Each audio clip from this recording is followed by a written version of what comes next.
Hello all, welcome back to learn with Bhavna. हमने question 4 complete कर दिया एमएसओ 004 के। आपको आज सारी कंप्लीट वीडियोस मिल जाएंगे एमएसओ 004 और हमारा ये सब्जेक्ट यहाँ पे फिनिश हो जाएगा। तो अब आप फ्री हो जाओगे, राइट? क्योंकि एमएसओ 002 तो बाद में है, तो आपको थोड़ा सा टाइम मिल जाएगा रिफ्रेश होने का भी, और फिर से आप अपनी तैयारी कंटिन्यू कर दोगे एमएसओ 002 की। फर्स्ट ऑफ ऑल, मैं क्वेश्चन स्टार्ट होने से पहले ये मेंशन करना चाहूँगी कि मैंने इंपॉर्टेंट टिप्स की वीडियो, जो आपके एग्ज़ाम्स के लिए बहुत इंपॉर्टेंट है और बहुत हेल्पफुल टिप्स हैं, जो आपको एग्ज़ाम में बेटर स्कोर करने के लिए एक तरीके से आइडिया आ जाएगा कि कैसे आप अपना एग्ज़ाम कंडक्ट कर सकते हो, आप कौन सी तैयारी बिफोर हैंड लेके चलोगे जिससे कि आपका एग्ज़ाम अच्छे से जाए। तो वो मैंने डाल दिया ऊपर आई बटन में, अभी मैं उसका लिंक भी डाल दूँगी, आप उस पर क्लिक करिए। पहले तो ये ऑफ कोर्स आप अपनी तैयारी करिए इस क्वेश्चन की, और फिर वो इंपॉर्टेंट टिप्स की भी वीडियो आप ज़रूर जाके चेकआउट कीजिए। Now starting with the question, तो हमें बात करनी है कास्ट, क्लास एंड जेंडर, कैसे ये तीन पिलर्स हैं इंडियन सोशल स्ट्रक्चर के लिए, राइट? जब हम बात करते हैं कि भाई इंडियन सोसाइटी, इंडियन जो सोशल स्ट्रक्चर है वो किसके ऊपर बना हुआ है, तो हम तीन चीज़ों की बात करते हैं, that is caste, class and gender, और इसी के बारे में हमें डिस्कस करना है आगे इस आंसर में। तो फर्स्ट ऑफ ऑल हमारा फर्स्ट पैरा आ जाएगा इंट्रोडक्शन का। अब ये जो छोटे छोटे टिप्स है ना, मैं अगर ये क्वेश्चन में डिस्कस करने लग जाऊंगी ना तो बहुत ज़्यादा लंबी वीडियो बन जाएगी, और मे बी आप लोगों का भी आप लोगों को फटाफट कंटेंट चाहिए, फटाफट एक्सप्लेनेशन चाहिए, इसलिए मैंने इंपॉर्टेंट टिप्स के अलग से वीडियो बना के उसके अंदर डाल दिए। इसलिए मैं कह रही हूँ बार बार अपनी हर वीडियो में कि आप वो वीडियो ज़रूर देखिए, ताकि आपका भी टाइम सेव हो, मेरा भी टाइम सेव हो, और आप लोग बेटर परफॉर्म कर सको अपने एग्जामिनेशन हॉल में। तो फर्स्ट हमारा ये पैरा आ गया इंट्रोडक्शन का। इसमें आप बताओगे कैसे कि जो हमारी इंडियन सोसाइटी है वहाँ पे इतनी ज़्यादा डाइवर्सिटी है, इतने सारे डिफरेंट सोशल रिलेशन है, इतनी डिफरेंट डिफरेंट आइडेंटिटीज़ है लोगों की, और पावर डायनामिक्स भी है जो कि क्लास कास्ट बेसिस के ऊपर डिपेंड है। तो इसलिए इंडियन सोसाइटी बहुत ज़्यादा कॉम्प्लेक्स सोसाइटी है, वहाँ पे डिफरेंट तरीके से डिविजन है इंडियन सोसाइटी के अंदर, जो कि है कास्ट, क्लास एंड जेंडर, जो हमारा क्वेश्चन भी बात कर रहा है। और ये तीन फाउंडेशनल पिलर्स है जिनके बेसिस के ऊपर हमारी इंडियन सोसाइटी एक मतलब कि स्थिरता से बसी हुई है। और ये जो कैटेगरीज हैं ये एक दूसरे को इन्फ्लुएंस भी करती है, और इनकी वजह से कास्ट, क्लास, जेंडर एक दूसरे को इन्फ्लुएंस तो कर ही रहा है, बट उसकी वजह से रिसोर्सेज, अपॉर्चुनिटीज़ और सोशल स्टेटस में कैसे इम्पैक्ट आ रहे हैं वो हमारी इंडियन सोसाइटी के अंदर देखा जाता है, और उसको हम अपने आंसर में डिस्कस करेंगे। फर्स्ट आ जाता है कास्ट। तो कास्ट का एक फाउंडेशन है हमारी सोशल स्ट्रैटिफिकेशन के ऊपर। कास्ट सोशल स्ट्रैटिफिकेशन वहाँ पे हुई है, डिविजन्स हो रखी हैं, और डिवीजन कैसे हो रखी है, डिफरेंट कास्ट में डिफरेंट ग्रुप्स सोसाइटी के अंदर, इंडियन सोसाइटी के अंदर डिवाइड हो रखे हैं, तो उसको सोशल स्ट्रैटिफिकेशन बोलते हैं।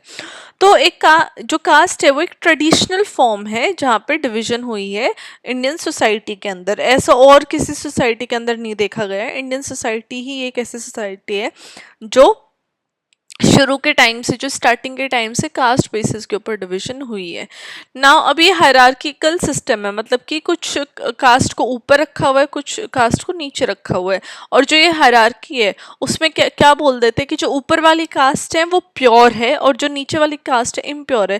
पहले तो बेसिकली ऑक्यूपेशन बेसिस पे होता था, लेकिन अब वो ऑक्यूपेशन से हट के वो हेरिडिटरी वो चीज़ें हो गई हैं।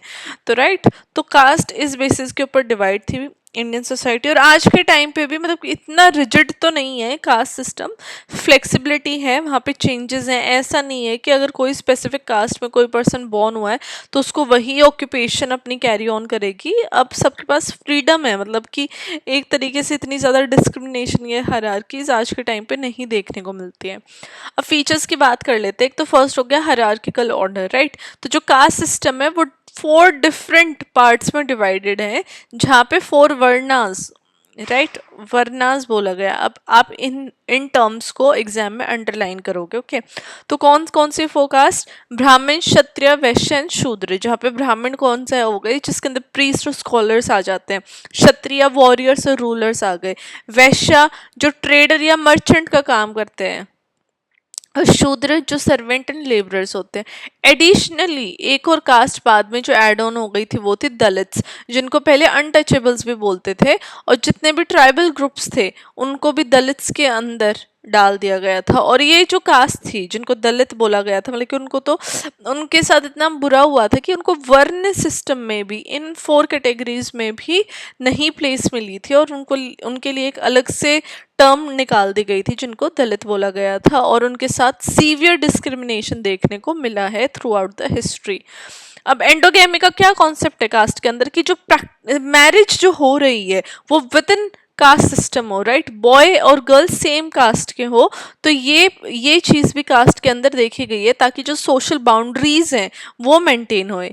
हमारे इसमें थर्ड आ जाता है ऑक्यूपेशन बेस्ड। तो पहले के टाइम पे जैसे मैंने आपको पहले भी बताया, जो भी ऑक्यूपेशन थी, स्टेटस थी, एक्सेस टू रिसोर्सेज थे, वो पहले कास्ट के बेसिस के ऊपर ही होते थे। तो कास्ट पहले ऑक्यूपेशन भी डिसाइड करती थी। अब सोशियोलॉजिकल पर्सपेक्टिव देख लेते हैं। जीएस घोरे ने कास्ट सिस्टम को हायरार्की, एंडोगेमी और ऑक्यूपेशनल स्पेशलाइजेशन के थ्रू देखा है विद इन इंडियन सोसाइटी। वहीं पे भीमराव अंबेडकर जी का काम बहुत ज़्यादा इम्पोर्टेंट है, बहुत ज़्यादा क्रिटिकल है, क्योंकि उन्होंने जो भी दलित जो अलग से ये जो बन गई थी ना ग्रुप दलित्स, उनके बारे में उन्होंने बात की और उन्होंने बोला है कि ये जो सोशल एक्सक्लूजन है कास्ट के बेसिस पे, ये नहीं होनी चाहिए। और कास्ट एक इनइक्वालिटी लेके आता है इंडियन सोसाइटी के अंदर, मतलब कि उन्होंने कास्ट को पॉजिटिव लाइट में, उसका पॉजिटिव इम्पैक्ट नहीं देखा। या फिर भीमराव अम्बेडकर जी बोल रहे थे कि कास्ट का कोई पॉजिटिव इम्पैक्ट नहीं है, वो सिर्फ इनइक्वालिटीज लेके आ रहा है, लोगों के अंदर डिविजन्स लेके आ रहा है, लोगों के अंदर डिफ्रेंसिएशन लेके आ रहा है। तो ऐसा भीमराव अम्बेडकर जी का कहना था।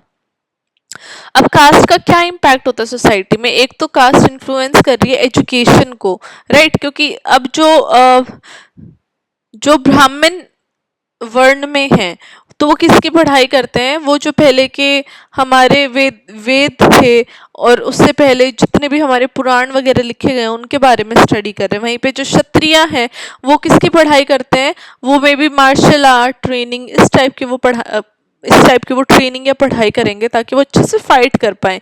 वहीं पे जो वैश्यास हैं वो किस चीज़ की पढ़ाई करते हैं कि कैसे ट्रेडिंग हमें करनी है, सेल्स, परचेजिंग, प्रॉफिट लॉस, इन सब की पढ़ाई करेंगे। और शूद्र किसकी पढ़ाई करेंगे कि कैसे वो अपनी सर्विसेज को बेटर कर पाए या कौन सा काम कैसे होगा, तो उसकी पढ़ाई करेंगे। तो पहले के टाइम पे जो कास्ट थी वो एजुकेशन, किस चीज़ की एजुकेशन करनी है, किस फील्ड में जाना है, जॉब करनी है, क्या उनकी पॉलिटिकल इन्फ्लुएंस रहेगी, उनकी क्या पावर है, और वो सोशली कैसे मोबाइल होंगे, तो इस चीज़ को कास्ट पहले डिटरमाइन करती थी या इन्फ्लुएंस करती है आज भी, राइट।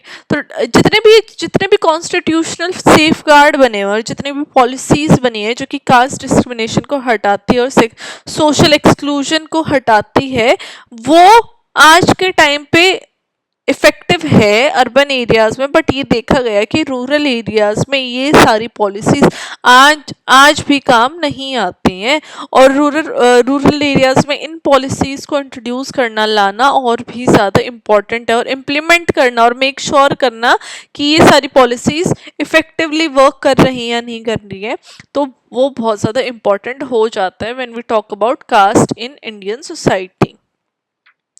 नाउ बात कर लेते हैं हम क्लास का, राइट। हमारे सेकंड पिलर है क्लास। अब क्लास क्या हो गया कि जो भी economic division on the basis of wealth, income, occupation के बेसिस के ऊपर जो डिवीजन हो जाते हैं उसको क्लास बोलते हैं, राइट। अब कास्ट क्या है? कास्ट तो हम जिस बाय बर्थ वो डिटरमाइन हो गई, आप किस कास्ट में बॉर्न हुए वो तो आपकी बाय बर्थ डिटरमाइन हो गई और आप उसको चेंज नहीं कर सकते हो। लेकिन वहीं पे जो क्लास है वो बहुत ज़्यादा फ्लूइड है, वो चेंज हो सकती है। फॉर एग्जाम्पल, अगर कोई चाइल्ड बॉर्न हुआ है किसी लो इनकम फैमिली में या बहुत ज़्यादा पुअर फैमिली में, और उसने आगे जाके यूपीएससी कर लिया और कोई बिजनेस सेटअप कर दिया या और किसी चीज़ की पढ़ाई कर ली जो कि वो सक्सेसफुल हो गया, देन ऑफ कोर्स वो क्लास ऑटोमेटिकली चेंज हो जाती है, वो लोअर से हायर क्लास में चला जाता है।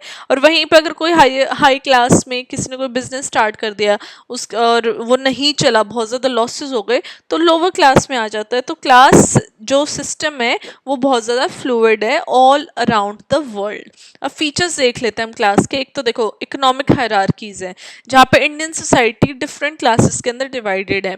एक तो हो गई अपर क्लास, जिसमें कि इंडस्ट्रियलिस्ट और पॉलिटिशियन आ जाते हैं। फिर आ जाती है मिडिल क्लास, जहाँ पे कि प्रोफेशनल्स और बिजनेसमैन एंटरप्रेन्योर्स आ जाते हैं। फिर एक हमारी आती है वर्किंग क्लास, जिसके अंदर लेबरर्स और फार्मर्स आ जाते हैं। तो क्लास के अंदर भी डिवीजन देखने को मिलती है, और इसमें सोशल मोबिलिटी के चांसेस बहुत होते हैं, बिकॉज क्लास कहीं ना कहीं अपवर्ड या डाउनवर्ड मोबिलिटी की बात करती है। अगर कोई अच्छा कर रहा है, आगे बढ़ रहा है, तो वो अपवर्ड मोबिलिटी होगी, उसके मतलब कि पॉजिटिव चेंजेस होंगे, वो लाइफ में बेटर करेगा। वहीं पे अगर कुछ नेगेटिव हो रहा है लाइफ में, तो वो डाउनवर्ड मोबिलिटी के भी चांसेस हैं। तो बेसिकली जब हम अर्बन एरियाज या फिर ऐसे एरियाज की बात करते हैं जो कि ग्लोबलाइजेशन से अफेक्ट हो रखे हैं, वहाँ पे अपवर्ड मोबिलिटी और डाउनवर्ड मोबिलिटी बहुत ज़्यादा देखने को मिलती है। अब इसकी सोशोलॉजिकल पर्सपेक्टिव की बात कर लेते हैं। एक तो हमारे फर्स्ट एंड फॉरमोस्ट आ जाते हैं हमारे कार्ल मार्क्स, जिन्होंने क्लास को दो डिफरेंट कॉन्टेक्स्ट में देखा था। वो थे बुर्जुआसी और प्रोलिटेरिएट। उन्होंने बोला था कि जो एक क्लास है, जो कैपिटलिस्ट क्लास है, जो बुर्जुआसी क्लास है, वो कौन से, वो एलीट और रिच पीपल हैं जो कि रिसोर्सेज ओन करते हैं। और वहीं पे जो प्रोलिटेरिएट है, जो वर्कर्स है, जो लेबरर्स हैं, वो उनके रिसोर्सेज के ऊपर काम करते हैं अपनी डेली लाइफ के वेजेस कमाने के लिए, एवरीडे के वेजेस कमाने के लिए। तो मार्क्स ने अपने वर्क में दो क्लासेस की बात की थी। वहीं पे एम.एन. श्रीनिवास इंडियन सोशोलॉजिस्ट हैं, और उन्होंने बात की थी कि जो इंडियन सोसाइटी में जितनी भी क्लास की जो इन्फ्लुएंस हो रही है, स्पेशली अर्बन एरियाज में, तो वो जो इकोनॉमिक स्टेटस है किसी भी पर्सन का, अगर वो अच्छा है, राइट, अगर अपवर्ड मोबिलिटी हो रही है, तो वो कहीं ना कहीं जो कास्ट सिस्टम है उसको पीछे छोड़ देता है, राइट। अगर कोई भी रिच आदमी है ना, वो अगर वो बेशक से दलित हो, तो वो उसकी कास्ट कहीं ना कहीं नज़रअंदाज हो जाती है, और क्लास उसकी कास्ट को ओवर पार कर देती है। तो ये सब आप मेरे सिर्फ एग्जाम्पल के तौर पे मैं ये सारी बातें बोल रही हूँ, ताकि आप लोगों को समझ में आए जो भी एम.एन. श्रीनिवास ने भी अपने वर्क में बोला है। नाउ क्लास का क्या इम्पैक्ट होता है सोसाइटी में? First of all, class education, health care, housing और पॉलिटिकल रिप्रेजेंटेशन को इन्फ्लुएंस करती है। मैं ज़्यादा एक्सप्लेन नहीं करूँगी, आप सबको पता ही है। मिडिल क्लास निकल के आई, एक न्यू क्लास निकल के आई, जब क्लास का या फिर इकोनॉमिक रिसोर्सेज का इतना ज़्यादा इम्पैक्ट देखने को मिला सोसाइटी में, जहाँ पे इंडिया का जो शिफ्ट था वो कंजम्पशन पैटर्न पे ज़्यादा हो गया, रैदर देन कि वो ग्रो करे। अब इंडियंस का क्या पैटर्न देखने को मिल रहा था कि वो कंजम्पशन पे ज़्यादा फोकस कर रहे हैं, चाहे तो वो कल्चरल वैल्यूज़ हो या फिर और किसी का बिहेवियर हो या उनका पैटर्न हो, लैंग्वेज हो, कोई भी हो। तो इंडियन सोसाइटी अपने आप में एक कंज्यूमर बन गई थी, और वहाँ पे जो मेन जो क्लास देखने को मिली वो मिडिल क्लास देखने को मिली। हावेवर बहुत सारी इनकम इक्वालिटीज़ भी देखने को मिलती है, और जितने भी इनकम इनक्वालिटीज़ हैं वो पॉवर्टी और लार्ज सेक्शन के बेसिस पे देखने को मिल रही है पॉपुलेशन में, स्पेशली रूरल एरियाज़ में, क्योंकि ये लिमिटेशंस को हाईलाइट कर देते हैं किसी भी कंट्री की इकोनॉमिक ग्रोथ की, जो कि क्लास डिस्पैरिटीज़ को एड्रेस करती हैं of a economy of a country. अब हमारा थर्ड पिलर आ जाता है जेंडर। तो जेंडर किसके बारे में बात कर रहे हैं? जितने भी हमारी सोसाइटी में ऑलरेडी जो रोल सेट है ना, कि मेन को ऐसे करना है, विमेन को ऐसे करना है, ये बिहेव करना है, उनकी एक्सपेक्टेशंस क्या है किसी भी सोसाइटी की फ्रॉम मेल एंड फीमेल, तो ये जेंडर के अंदर सारी चीज़ें आ जाती है। जब हम इंडिया में बात करते हैं जेंडर की, तो हम एक काफ़ी बड़ा डिफरेंस देखने को मिलता है मेल और फीमेल के रोल्स में, मेल और फीमेल से एक्सपेक्टेशंस में एक बहुत बड़ा डिफरेंस है, जहाँ पे पेट्रियार्कल नॉर्म्स ज़्यादा देखने को मिल रहा है। पेट्रियार्कल सोसाइटी है हमारी इंडियन सोसाइटी, जहाँ पे जो मेल डोमिनेंस है वो देखने को मिलती है within household and outside as well, right. अब देखो फीचर्स देख लेते हैं हम जेंडर के। First, patriarchy. अब इंडियन सोसाइटी क्या, कौन सी सोसाइटी है? पेट्रियार्कल है, जहाँ पे मेन के पास अथॉरिटी है, प्राइवेट प्लेसेस में भी, हाउस होल्ड में भी और पब्लिक में भी, राइट। ये तो सबको पता है। सेकेंड आ जाता है हमारे जेंडर रोल्स। तो जितने भी ट्रेडिशनल जेंडर रोल्स थे कि वुमेन सिर्फ डोमेस्टिक, घर के अंदर उनको रहना, हाउसवाइफ बनना है, और उनको सिर्फ बच्चों के ऊपर ध्यान देना है, और अपनी जितनी भी घर के अंदर जितनी भी एक्टिविटीज़ होते हैं, whether that is cooking, cleaning, washing, ये सारी एक्टिविटीज़ पहले वुमेन से एसोसिएट की गई थी। वहीं पे मेन को कैसे देखा जाता था कि ये बाहर जाएंगे, कमा के लाएंगे, और उस कमाई से मेन डिसीजन लेंगे कि उनको वो कमाई कैसे क्या यूज़ करनी है। और विद इन हाउस होल्ड भी मेन के डिसीजन एंड आउटसाइड भी मेन के डिसीजन देखने को मिलते थे, राइट, बिकॉज उनको ब्रेड विनर्स की तरह देखा जाता था। नाउ अब एक इंटरसेक्शनैलिटी देखने को मिल रही है। वहीं पे जेंडर जब कास्ट और क्लास के साथ मिल जाते हैं ना, तो वो एक different type of operation and privilege लेके आती है। फॉर एग्जाम्पल, जब हम दलित वुमेन की बात करते हैं तो वो ज़्यादा डिस्क्रिमिनेशन फेस करती हैं कास्ट और जेंडर दोनों मामले में, राइट। वहीं पे अगर हम किसी एलीट वुमेन की बात करें, किसी बहुत ज़्यादा रिच वुमेन की बात करें, तो वो मे बी ज़्यादा डिस्क्रिमिनेशन ना फेस करे both on caste and gender basis, right. तो ये इंटरसेक्शनैलिटी मतलब कि ये तीनों, कास्ट, क्लास एंड जेंडर, तीनों एक दूसरे को इम्पैक्ट करते हैं in social life. Now sociological perspective की बात जब हम करते हैं तो हम लीला डुबे की बात करते हैं, जिन्होंने किनशिप और फैमिली स्ट्रक्चर को अंडरस्टैंड किया था, और उन्होंने ये बताया था कि कैसे जो पेट्रियार्कल नॉर्म्स इंडियन सोसाइटी में वो कैसे परसिस्ट कर रहे हैं, मतलब कि वो क्यों नहीं ख़त्म हो रहे हैं, वो फिर कहीं ना कहीं स्ट्रॉन्ग ही होते जा रहे हैं विद द कमिंग टाइम। और एक और हमारे फेमिनिस्ट स्कॉलर्स हैं उमा चक्रवर्ती। वैसे मैंने इन दोनों के काम के बारे में पहले भी डिस्कस किया है, अगर आपने वो मेरी वीडियोस नहीं देखी हैं तो प्लीज़ देखिए। इसलिए मैं आपको बोलती हूँ कि सीक्वेंस वाइज अगर आप कोई भी मेरी वीडियो देख रहे हैं ना किसी भी सब्जेक्ट की, तो आपको आगे आने वाले क्वेश्चंस में काफ़ी ईज हो जाती है, राइट। तो वहीं पे हमारे एक और फेमिनिस्ट स्कॉलर हैं, वो है उमा चक्रवर्ती, जिन्होंने कास्ट एंड जेंडर के इंटरसेक्शन के बारे में बात किया। और उन्होंने ये बोला है कि कैसे जो मार्जिनलाइज कम्युनिटीज़ की या पिछड़ी हुई कम्युनिटीज़ की जो वुमेन है वो दुगना ऑपरेशन वो फेस करती है, राइट। उनके साथ दुगना बुरा होता है, क्योंकि एक तो उनका कास्ट के बेसिस के पे बुरा हो रहा है, क्लास के बेसिस के ऊपर बुरा हो रहा है, और ऊपर से वो वुमेन है, जो कि एक बहुत बड़ा जेंडर ऑपरेशन भी देखने को मिलता है मार्जिनलाइज्ड सोसाइटीज़ में या मार्जिनलाइज्ड कम्युनिटीज़ में। अब सोसाइटी के ऊपर क्या इम्पैक्ट है? पहली बात तो जो जेंडर इनइक्वालिटी है, वो जेंडर पे गैप उससे आ रहा है, फीमेल लेबर फोर्स पार्टिसिपेशन हो रहा है, और जेंडर बेस्ड वायलेंस भी बहुत ज़्यादा बढ़ती जा रही है। काफ़ी सारी मूवमेंट्स भी आई हैं, जैसे women movement, me too movement, और कैंपेन जैसे कि LGBTQ, जो कि जितनी भी पेट्रियार्कल जो हमारे नॉर्म्स है, रूल्स है, रेगुलेशन है, उनके बारे में मतलब कि उनके अगेंस्ट आवाज़ उठाती है और वो जेंडर इक्वालिटी की बात करती है। तो काफ़ी सारी मूवमेंट्स भी आई हैं सोसाइटी के अंदर, जहाँ पे वुमेन को भी एक इम्पॉर्टेंट हिस्सा देखा गया है सोसाइटी का, और उनके राइट्स के बारे में बात हुई है।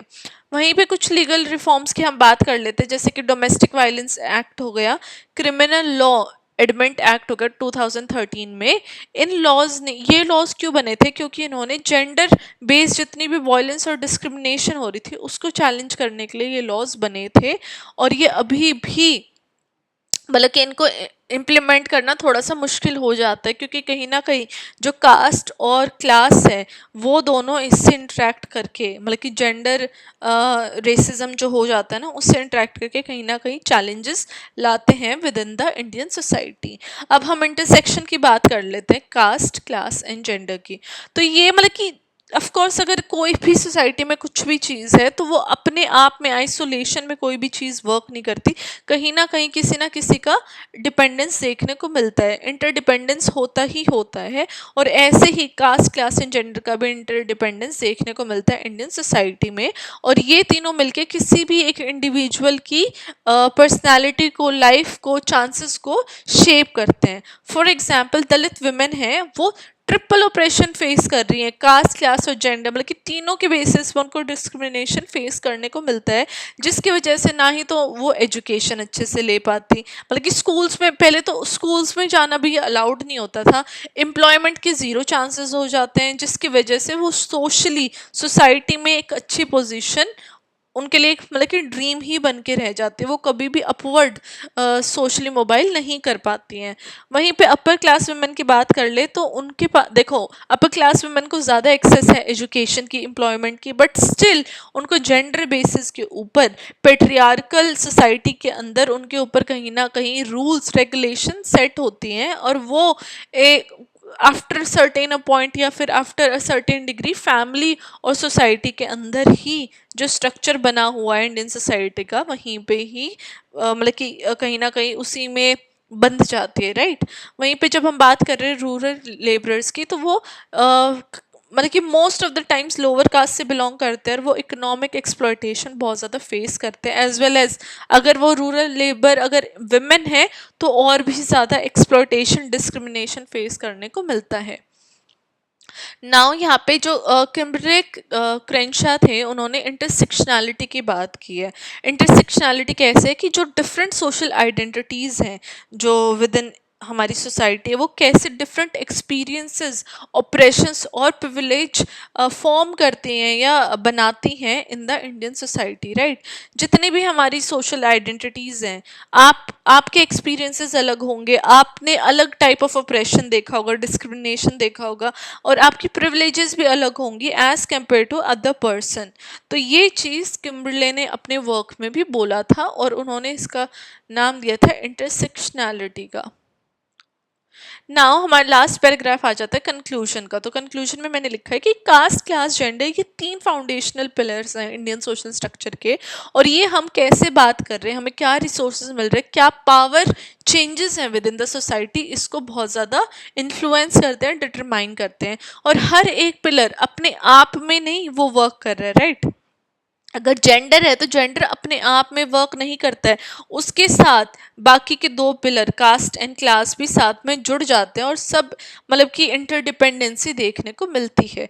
और ये सारी जितनी भी सोशल इनइक्वालिटीज़ हैं, इनको एड्रेस करना, इनके खिलाफ आवाज़ उठानी बहुत ज़्यादा इंपॉर्टेंट हो जाते हैं, बिकॉज हमें एक इक्विटेबल सोसाइटी की नीड है जहाँ पे किसी के साथ भी बुरा ना हो, सबको इक्वल अपॉर्चुनिटीज़ मिले और सबको उनकी स्किल्स और एबिलिटीज़ के ऊपर जाना जाए, रैदर देन कास्ट, क्लास और जेंडर के बेसिस में सोसाइटी को डिवाइड कर देना।